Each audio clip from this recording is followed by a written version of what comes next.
രാജ്യം ഒരു തെരഞ്ഞെടുപ്പ് ഭരണഘടനാ ഭേദഗതി ബിൽ പാർലമെന്റിലേക്ക് കേന്ദ്ര നിയമമന്ത്രി അർജുൻ റാം മേഘ്വാൾ തിങ്കളാഴ്ച ബില്ല് ലോക്സഭയിൽ അവതരിപ്പിക്കും. ഡൽഹി, ജമ്മുകശ്മീർ, പുതുച്ചേരി എന്നിവിടങ്ങളിലെ നിയമസഭകളിലേക്കുള്ള തിരഞ്ഞെടുപ്പ് യോജിപ്പിക്കുന്നതിനുള്ള മറ്റൊരു ബില്ലും അവതരിപ്പിക്കും. ജിഷ്ണു കൃഷ്ണൻ വിവരങ്ങളുമായി ചേരുന്നുണ്ട്. ജിഷ്ണു, എത്ര പ്രാധാന്യമർഹിക്കുന്ന ഒരു ബില്ലാണ് പാർലമെന്റിലേക്ക് വരാൻ പോകുന്നത്?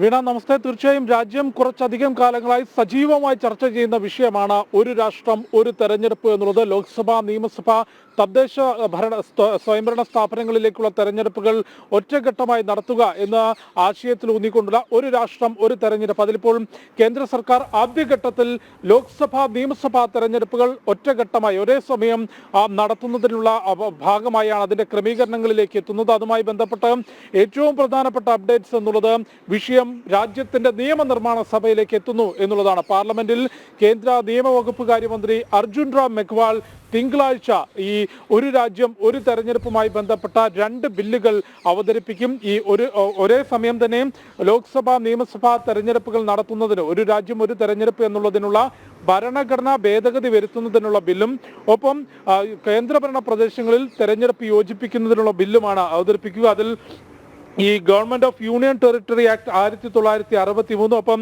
Government of national capital territory of Delhi act 1991 കൂടാതെ Jammu and Kashmir reorganisation act 2019 ഈ 3 ആക്ടുകളും ഭേദഗതി ചെയ്യുന്നതിനുള്ള പ്രത്യേക ബില്ല് അവതരിപ്പിക്കും. ഒപ്പം ഈ ഭേദഗതികൾ കൊണ്ടുവരുന്നതിന് ഭരണഘടനാ ഭേദഗതികൾ കൊണ്ടുവരുന്നതിന് ഒരു രാജ്യം ഒരു തെരഞ്ഞെടുപ്പ് എന്ന ആശയത്തിന് വേണ്ടി ഭരണഘടനാ ഭേദഗതി കൊണ്ടുവരുന്നതിനുള്ള പ്രധാനപ്പെട്ട ബില്ലും അർജുൻ റാം മേഘ്വാൾ അവതരിപ്പിക്കും എന്നാണ് ഇപ്പോൾ അറിയിച്ചിട്ടുള്ളത്. ഏറെ നിർണായകമായ ബില്ല്. അതിനെ പാർലമെന്റിന്റെ തുടർ നടപടികൾ എന്തായിരിക്കും എന്നുള്ളത് ഏറെ നിർണായകമായിരിക്കും. കാരണം ഒരു രാജ്യം ഒരു തെരഞ്ഞെടുപ്പ് എന്നുള്ളത് BJPയുടെ പ്രഖ്യാപിത നിലപാടായിരുന്നു. കഴിഞ്ഞ ലോക്സഭാ തെരഞ്ഞെടുപ്പുകളിൽ BJP ജനങ്ങൾക്ക് നൽകിയ വാഗ്ദാനവുമാണ്. അതിന് പ്രധാനമായും പ്രധാനമന്ത്രി നരേന്ദ്രമോദി ഉൾപ്പെടെയുള്ള BJP നേതാക്കൾ ഒപ്പം രാജ്യത്തിന്റെ ഭരണ നേതൃത്വം നിർവഹിക്കുന്ന ആളുകൾ ജനങ്ങൾക്ക് മുൻപിലേക്ക് വയ്ക്കുന്ന പ്രധാനപ്പെട്ട കാരണങ്ങളൊന്ന് വേഗത്തിൽ പരിശോധിക്കുമ്പോൾ ഏറ്റവും പ്രധാനം ഭാരിച്ച സാമ്പത്തിക ചുമതല തന്നെയാണ്. അത് രാജ്യത്ത് വിവിധ ഘട്ടങ്ങളിലായി തെരഞ്ഞെടുപ്പ് നടക്കുമ്പോൾ വലിയ സാമ്പത്തിക നഷ്ടം രാജ്യത്ത് സംഭവിക്കുന്നുണ്ട്. ലോക്സഭ, നിയമസഭാ തെരഞ്ഞെടുപ്പുകൾ ഏകീകരിച്ച് ഒരു സമയമായി നടക്കുമ്പോൾ അതിൽ വലിയ സാമ്പത്തിക മിച്ചം വരുത്താൻ സാധിക്കും. അതിനുമപ്പുറത്തേക്ക് സുരക്ഷാ ഉദ്യോഗസ്ഥരുടെയും സർക്കാർ ഉദ്യോഗസ്ഥരുടെയും ചുമതലകളാണ്. തെരഞ്ഞെടുപ്പിന് വേണ്ടി അവർക്ക് അധിക ചുമതലകൾ നൽകേണ്ടി വരുന്നു. മൂന്നാമത്തെ കാര്യം എന്നുള്ളത് തെരഞ്ഞെടുപ്പ് പെരുമാറ്റച്ചട്ടം വിവിധ കാലഘട്ടങ്ങളിൽ നിലവിൽ വരുന്നത് വികസന ജനക്ഷേമ പദ്ധതികളുടെ നടത്തിപ്പിനെ കാര്യമായി ബാധിക്കുന്നു. തെരഞ്ഞെടുപ്പ് പെരുമാറ്റച്ചട്ടം നിലവിൽ വന്നു കഴിഞ്ഞാൽ പിന്നീട് ഈ വികസന ജനക്ഷേമ പദ്ധതികൾ നടത്തുന്നതിനുള്ള ബുദ്ധിമുട്ടുകൾ നിയമപരമായി ഉണ്ട്. അതുകൊണ്ട് ഈ 3 കാര്യങ്ങൾ ചൂണ്ടിക്കാട്ടി ഒരു രാഷ്ട്രം ഒരു തെരഞ്ഞെടുപ്പ് രാജ്യത്തിന് അനിവാര്യമാണ് എന്നുള്ളതാണ് ഭരണ നേതൃത്വം വ്യക്തമാക്കിയത്. അതുമായി ബന്ധപ്പെട്ട് മുൻ രാഷ്ട്രപതി രാംനാഥ് കോവിന്ദിന്റെ നേതൃത്വത്തിൽ പ്രത്യേക സമിതിയെ മോദി സർക്കാർ നിയോഗിച്ചിരുന്നു. ആ സമിതി വിശദമായുള്ള പരിശോധന, രാജ്യത്ത് പൊതുജനങ്ങളുമായുള്ള കൂടിക്കാഴ്ചകൾ, അവരുടെ നിർദ്ദേശങ്ങൾ, നിയമതലത്തിൽ എന്തെല്ലാം മാറ്റങ്ങൾ ഇതുമായി ബന്ധപ്പെട്ട് വേണ്ടിവരും, എന്തെല്ലാം ഭരണ ഭേദഗതികൾ കൊണ്ടുവരേണ്ടതുണ്ട്, എങ്ങനെയാണത് നടപ്പാക്കേണ്ടത്, ക്രമീകരണങ്ങൾ എത്തരത്തിലായിരിക്കണം. കാരണം നിയമസഭകളുടെയും ലോക്സഭകളുടെയും തെരഞ്ഞെടുപ്പുകൾ നടത്തുമ്പോൾ അതിന്റെ കാലാവധി, ഓരോ നിയമസഭയുടെയും കാലാവധി എങ്ങനെ ഏകീകരിക്കണം എന്നത് സംബന്ധിച്ച് വിശദമായ പഠനം മുൻ രാഷ്ട്രപതി രാംനാഥ് കോവിന്ദിന്റെ നേതൃത്വത്തിലുള്ള സമിതി പരിശോധിച്ചിരുന്നു. ആ സമിതി റിപ്പോർട്ട് സർക്കാരിന് സമർപ്പിച്ചു. കഴിഞ്ഞ ദിവസം കേന്ദ്ര മന്ത്രിസഭാ യോഗം ഈ രാംനാഥ് കമ്മിറ്റിയുടെ നിർദ്ദേശങ്ങൾ, ശുപാർശകൾ, ആ റിപ്പോർട്ടിന് അംഗീകാരം നൽകിയിരിക്കുകയായിരുന്നു.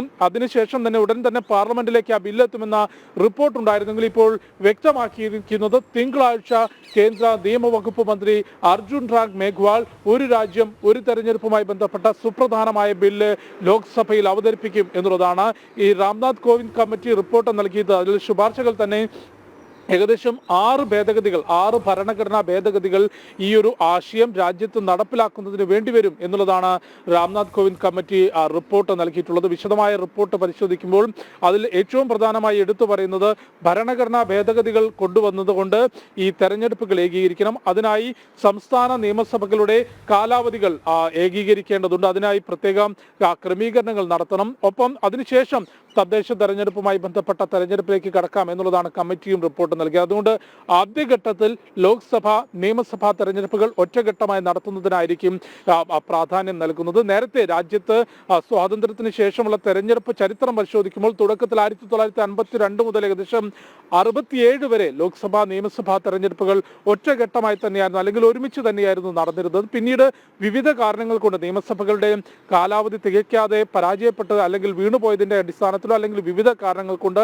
പുതിയ നിയമസഭകൾ രൂപീകരിച്ചതിന് പുതിയ സംസ്ഥാനങ്ങൾ രൂപീകരിച്ച കാര്യങ്ങൾ അത്തരത്തിൽ വിവിധ കാരണങ്ങൾ കൊണ്ടായിരുന്നു പിന്നീട് തെരഞ്ഞെടുപ്പുകൾ വിവിധ സമയങ്ങളിലാവുകയും ഇപ്പോൾ പരിശോധിക്കുമ്പോൾ എല്ലാ വർഷങ്ങളിലും നിയമസഭാ തെരഞ്ഞെടുപ്പുകൾ നടക്കുന്നു. ഓരോ സംസ്ഥാനങ്ങളിലായി വിവിധ കാലഘട്ടങ്ങളിൽ തെരഞ്ഞെടുപ്പ് നടക്കുന്നു. 5 വർഷം കൂടുമ്പോഴുള്ള ലോക്സഭാ തെരഞ്ഞെടുപ്പ്, അതിന്റെ ഭാരിച്ച സാമ്പത്തിക ചുമതല, ഉദ്യോഗസ്ഥരുടെ വിന്യാസം, ഒപ്പം വിവിധ ഘട്ടങ്ങളിൽ തെരഞ്ഞെടുപ്പ് പെരുമാറ്റച്ചട്ടം നിലവിൽ വരുന്നതുകൊണ്ട് ജനക്ഷേമ വികസന പദ്ധതികൾക്ക് ഉണ്ടാകുന്ന തടസ്സം, ഇവയെല്ലാം ചൂണ്ടിക്കാട്ടിക്കൊണ്ടാണ് ഒരു രാഷ്ട്രം ഒരു തെരഞ്ഞെടുപ്പ് എന്ന ആശയത്തിലേക്ക് ഭാരതം വീണ്ടും കാൽവെക്കുന്നത്. മുൻപ് സ്വാതന്ത്ര്യാനന്തര തെരഞ്ഞെടുപ്പ് ചരിത്രം പരിശോധിക്കുമ്പോൾ അത്തരത്തിൽ തന്നെയായിരുന്നു രാജ്യത്ത് തെരഞ്ഞെടുപ്പ് നടന്നിരുന്നെങ്കിൽ വീണ്ടും ആ ഒരു ഘട്ടത്തിലേക്ക്, ആ ഒരു ക്രമീകരണത്തിലേക്ക് രാജ്യം തിരിച്ചു പോവുകയാണ്. അതിനുള്ള ആദ്യ പടി എന്നുള്ള രീതിയിലാണ് പാർലമെന്റിലേക്ക്, അതിന്റെ ഭേദഗതിക്കുള്ള ആദ്യപടി എന്നുള്ള രീതിയിലാണ്. കാരണം കൂടിയാലോചനകൾ കഴിഞ്ഞ കുറച്ചധികം കാലങ്ങളായി നടക്കുകയാണ്. ഭാരതം കുറച്ചധികം കാലങ്ങളായി ഈ വിഷയം സജീവമായി ചർച്ച ചെയ്യുന്നു. നിയമനിർമ്മാണ സഭയിലേക്ക്